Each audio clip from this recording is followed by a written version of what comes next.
ఆయుష్ SNO contact NHM ఉద్యోగుల అభినందన సభ ఏర్పాటు చేసినటువంటి మీ రాష్ట్ర నాయకులు రాంబాబు, రమేష్, వెంకటేష్, వారికి సహకరించినటువంటి మీ అందరికీ పేరు పేరున హృదయపూర్వక ధన్యవాదాలు. నేను ఇంతకుముందు చెప్పిన, నాకు ఎందుకంటే పేదవాళ్ళంటే బాగా ప్రేమ. ఎందుకంటే వాళ్ళు కష్టపడ్డ కష్టం ఏందో నేను కూడా అక్కడికి వస్తున్నాం కాబట్టి ఆ కష్టం ఏందో సుఖం ఏందో అనుభవిస్తున్నాం కాబట్టి మనకి ప్రభుత్వం ఇస్తుంది. ఆ ఇచ్చిన డబ్బులు మనల్ని తిననిస్తలేదు.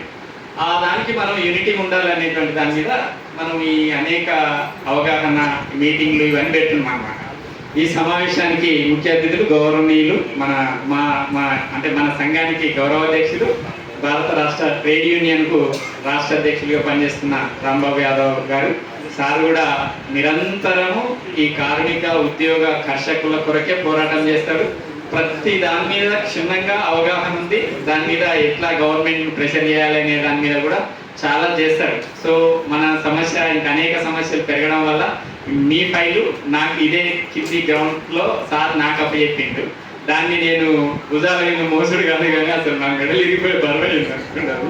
అదంతా మోసి సో ఇక్కడికి తీసుకొచ్చి సో కొంత మెరుగు. సో మొత్తానికి అసలు మీ పేరుని ఎక్కడ ఏ జీవోలో వాడని పరిస్థితుల్లో వాడేకాడికి తీసుకొచ్చినాం. సో అది కొంత మాట్లాడుకుందాం. అట్నే మన రాష్ట్ర జనరల్ సెక్రటరీ సుభాష్ అన్న, మన vice president Narasimhulu, blood bank wing రాష్ట్ర అధ్యక్షులు కనకచంద్రమన్న, వర్కింగ్ ప్రెసిడెంట్ రఫీ గారికి, ట్రెజరర్ సుభాష్ అన్న గారికి, వెంకటేష్ గారికి, ఆయుష్ వింగు రమేష్ అన్న గారికి, రాంబాబు గారికి, మా సిద్దిపేట వెంకటేష్ యాదన్న, ఇంకా మీ అందరికీ కూడా పేరు పేరున హృదయపూర్వక ధన్యవాదాలు. ఒకటి ఏంటంటే, నా కోరిక ఏంటంటే అందరం కలిసి పెద్ద స్ట్రెంగ్త్గా ఫైట్ చేద్దాం, అప్పుడే సమస్య పరిష్కారం అవుతుంది అనేటువంటిది నా కోరిక. ఫస్ట్ నుంచి కూడా అంతే. సో సంఖ్య తక్కువ ఉంటే సమస్య అది జటిలమవుతుంది, సంఖ్య ఎక్కువ ఉంటే సమస్య ఈజీ అవుతుంది. నేను అబ్జర్వ్ చేసిన దాంట్లో ఎక్కడైనా చూడండి, మీరు ఆశాలు కావచ్చు, అంగన్వాడీలు కావచ్చు, తర్వాత వేరే ఏఎన్ఎంస్ వాళ్ళందరినీ మీరు చూసుంటారు. ఒకసారి పిలిపిస్తే వేలాది మంది వస్తారు. వాళ్ళు వేలాది అంటే వేలాది వస్తారు. ఆ సమస్య మీద ఆ రోజు క్షణాన ముఖ్యమంత్రి దగ్గరికి పోయి డిస్కస్ చేస్తారు. అది చేయడమా, జటిలం ఎట్లా చేద్దాం, ఏం కథ అనేటువంటిది కూడా చర్చ జరుగుతుంది. ఆ విధంగా ఉండాలి అనేటువంటిది నా బాధ.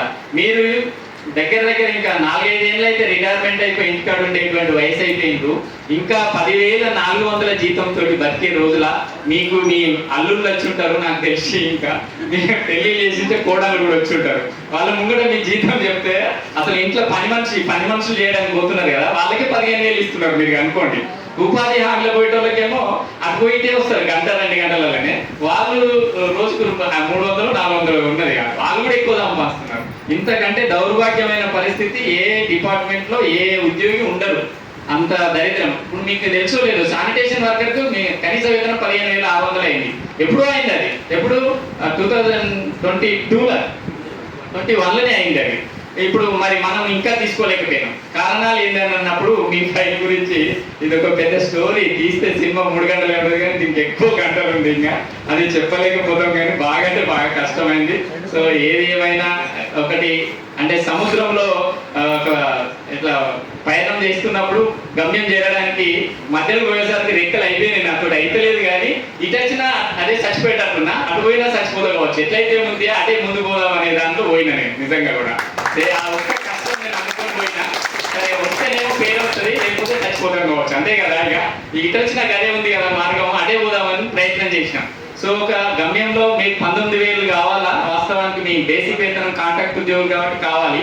సో అది ప్రయత్నం చేసే దాంట్లో మీరు మొత్తానికి జీరోలో ఉన్నారు. అంటే 10,400 జీతంలో ఉన్నారు కాబట్టి ఫస్ట్ ఒక స్టెప్ ఎక్కని అనేటువంటిది చెప్పారు కొంతమంది అధికారులు. మనకు సజెషన్ ఇస్తే సరే ఒక స్టెప్ అయితే ఎక్కనిలే అనేటువంటి దాంట్లో మనం అలానే ఎంచుకున్నాం. మనము అవకాశాలు ఉన్నాయి ఇంకా ఎట్లా, అదంతా కూడా సారు మనకు సజెషన్ ఇచ్చిన రూట్ అదంతా కూడా నేను ప్రయత్నం చేస్తే కొంత దొరికింది.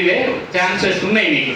నేనేమంటే ఎక్కువ శాతం మన దాంట్లో ఎక్కువ మందికి నేను అబ్జర్వ్ చేసిన దాంట్లో మీ దాంట్లో నేను 150,000 మంది మెడికల్ అండ్ హెల్త్లో పనిచేస్తే ఎక్కువ 60-70% మీ ఎంప్లాయీస్ మీద నేను ఫోకస్ చేసిన దాంట్లో ఎక్కువ మంది ఏంటంటే ఆ ఈర్ష్య గుణాలు ఎక్కువ. అంటే ఆయన పోతుండు, ఆయనకి పేరు వస్తుందేమో, ఎవరికి ఏం పేరు రాదమ్మా, ఇంట్లో ఏముండదు, తిరిగేటానికి మడి బట్టలు రాసిప్పలే ఉండేవి. తిరగడం, వాడు ఆరోగ్యం ఖరాబు, డబ్బులు ఖరాబు, సమయం వేస్ట్, అన్నీ వేస్టే. అందులో అందులో ఏముండదు.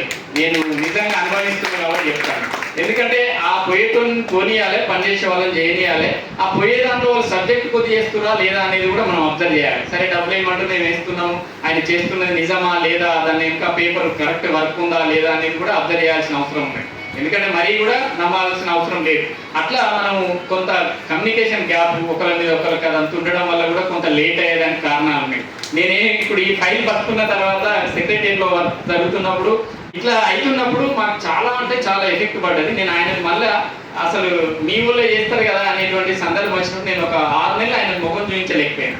సో అది వాళ్ళకు ఇప్పుడు మనం చేసేది ఏదైనా కూడా వాళ్ళ ఉద్యోగం పోతే ఏం చేయలేము కదా. అంటే అది ఎట్లా జరిగింది ఏం కదా అనేకడికి తెలియదు. అది సరే, అది సమయం కాలం నిర్ణయిస్తుంది. కానీ ఇట్లా మీకు లేట్ అవ్వడానికి అనేక కారణాలు ఉన్నాయి. నేను ఇంకా ఎక్కువ వస్తే చెప్దాం అనుకున్నాను కానీ ఇంకా సరే దాంట్లో పోను. కానీ ఏదేమైనా ఇంకా మంచి అవకాశాలు మీకున్నాయి. ఎంత కష్టపడ్డామంటే ఇక్కడ ఉన్నటువంటి మీ ఉద్యోగులైతే ఏదో ఆశ జరుగుతుంది జరుగుతుంది జరుగుతుంది అని అనుకోవడం, అది జరగకపోవడం, అట్లా చాలా ఆటుపోట్లు జరిగినాయి. అయినా సరే ఆ రోజు బల్లా రాజేశ్వరరెడ్డి సార్ ఇంటి దగ్గరికి మేము మా కమిటీ నుంచి అక్కడికి వెళ్ళినప్పుడు రాంబాబు సార్ అక్కడ ఉన్నారు. అట్లాగే మన వెంకటేష్ అన్న, మన రమేష్ అన్న, రాంబాబు అన్న వీళ్ళంతా వచ్చి రాంబాబు సార్ని కలిస్తే రాంబాబు సార్ ఏదైతే మాకు దుర్గం శ్రీనివాస్ అయితేనే చేస్తాడు మీ పని అని ఆ రోజు అప్పగించారు. ఆ రోజు అప్పగించిన తర్వాత ఇప్పటికీ ఏళ్ళు గడిచినాయి. కానీ దానికి కారణం ఏంటంటే మనలో మనము ఐక్యమత్యంగా ఉండకపోవడం ఒకటి, ప్లస్ మనం ఏదైతే మన వాట్సాప్ గ్రూప్లో చాటింగ్ చేయడం, అట్లా మేమైతే ఎక్కడా పోయినా కానీ మీ ఫైల్ అంటే ఇట్లా దండం పెడుతున్నారు. అది ఇట్లా అంటున్నారు, ఎక్కుదా చేస్తా పెడతా, ఇదే సంవత్సరాలు సంవత్సరాలు సంవత్సరాలు సంవత్సరాలు ఇట్లా ఎన్ని ఇయర్స్ అయింది. ఎన్ని ఇయర్స్ ఇట్లా ఆడడానికి కారణం మనమే. కానీ అవన్నీ మీరు ఎంత మాట అన్నా కానీ దుర్గం సీనన్న మాత్రం దాన్ని పట్టించుకోకుండా ఇది ఖచ్చితంగా చేయాలి అని చెప్పేసి నాకు ఉన్న అవగాహన ప్రకారం అన్న అయితే ఆయన జీవిత కాలంలో చాలా ఛాలెంజింగ్గా తీసుకున్నది మీ ఒక్క ఫైలే. చాలా దూరంగా ఒక టైంలో అయితే నేను మీ వాట్సాప్ గ్రూప్లో లేను, కానీ మీ ప్రతి స్టెప్ ఏదైతే ఉందో ఫైల్ మూమెంట్లో కానివ్వండి అన్న వాళ్ళతో నేను ఇన్వాల్వ్ అయి ఉన్నా కాబట్టి నాకు తెలుసు అన్న ఎంత బాధపడ్డాడని. మీ వాట్సాప్ మెసేజ్ చూసి అయితే చాలా బాధపడ్డాడు. కానీ వెనకడికి వేయలేదు. మేము చెప్పినాం, మా రాష్ట్ర కమిటీ నుంచి చెప్పినాం, అన్న అది అన్ని సంవత్సరాలు అవుతుంది, ఏ అధికారి దగ్గర పోయినా కానీ ఫైలే మిస్సింగ్ అవుతుంది. మళ్ళీ మీ ఫైలు ఒకటి చేయాలంటే మీకు NHM కాంట్రాక్టు ఒకటి కమిషనర్ ఫ్యామిలీ వెల్ఫేర్ హెడ్ దానికి ఆయన IAS. మళ్ళీ ఇక్కడ అప్పుడు అలుగువర్షిని మేడం ఉండే NHM మా వేరే, మళ్ళీ ఆయుష్ డైరెక్టర్ వేరే, ఆమె కూడా IAS. ఇక్కడ IAS అక్కడ IAS. ఆమె కాదంటే ఈమె అవునంటది, ఈమె అవునంటే ఆయన కాదంటాడు. అట్లా అక్కడ ఇక్కడ మీ ఆయుష్ డిపార్ట్మెంట్ హెడ్ ఆఫీస్ అక్కడ పాస్పోర్ట్ ఆఫీస్ అక్కడ, ఇక్కడ NHM కమిషనర్ దగ్గర, ఈ హెల్త్ NHM మన సెక్రటరియట్లో హెల్త్ సెక్షన్లో అక్కడ ఇక్కడ తిరిగి ఎక్కడ వెళ్ళా కానీ అధికారులు మాత్రం చాలా చాలా బాధ పెట్టారు.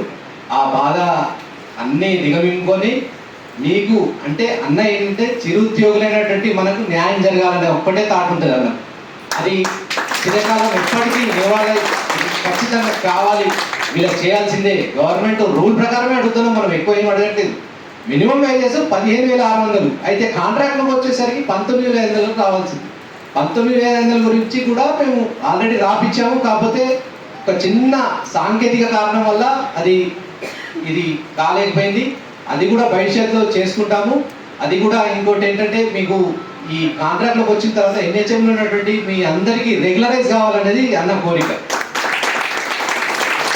అవుట్ సోర్సింగ్ కాదు, కాంట్రాక్ట్లో ఉన్నారు NHM, కానీ రెగ్యులర్ అయితేనే మనకు జీవితాలు బాగుపడతాయని దాని గురించి కూడా పోట్లాడదాం. ముందు మా యూనియన్ మీకు మాటిస్తుంది, దాని గురించి కూడా మేము కృషి చేస్తాము. ఈ అవకాశం మీ అందరికీ ధన్యవాదాలు. Thank you.